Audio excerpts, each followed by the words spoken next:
Hi மக்கள்ஸ், வாங்க 10 நிமிஷத்துல ஒரு காரசாரமான கத்திரிக்காய் தயிர் குழம்பு எப்படி பண்றதுன்னு பார்க்கலாம். அதுக்கு ஃபர்ஸ்ட் 3 கத்திரிக்காயை வட்டமா கட் பண்ணிக்கோங்க. அப்புறம் ஒரு பவுல்ல 1/2 டீஸ்பூன் மஞ்சள்தூள், 1 டேபிள் ஸ்பூன் மிளகாத்தூள், தேவையான அளவு உப்பு, அப்புறம் மல்லித்தூள் 1 டேபிள் ஸ்பூன் ஆட் பண்ணி 3 டேபிள் ஸ்பூன் தண்ணி ஊற்றி நல்லா மிக்ஸ் பண்ணிக்கோங்க. அப்புறம் நம்ம கட் பண்ணி வச்சிருக்க கத்திரிக்காயும் மசாலாவும் நல்லா பைண்ட் ஆகிற அளவுக்கு மிக்ஸ் பண்ணி விடுங்க.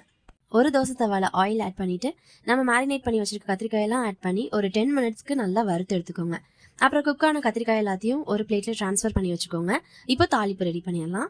ஒரு பேன்ல 1 டேபிள் ஸ்பூன் ஆயில் ஊற்றி 1 டீஸ்பூன் கடுகு போட்டு பொரிய விடுங்க. கடுகு பொரிஞ்ச உடனே 1 டீஸ்பூன் உளுந்து, அப்புறம் 1 டேபிள் ஸ்பூன் குழம்பு கடலைப்பருப்பு ஆட் பண்ணி ப்ரௌன் கலர் ஆகிற அளவுக்கு நல்லா வறுத்துருங்க. அப்பதான் நம்ம அந்த குழம்பு சாப்பிட்றப்ப நல்ல ஒரு கிரன்ச்சி ஃபீலிங் கிடைக்கும். அப்புறம் ஒரு வரமிளகா, கொஞ்சோண்டு கருவேப்பிலை, அப்புறம் 1 டீஸ்பூன் ஜீரகத்தூள் ஆட் பண்ணிட்டு நல்லா மிக்ஸ் பண்ணி விடுங்க.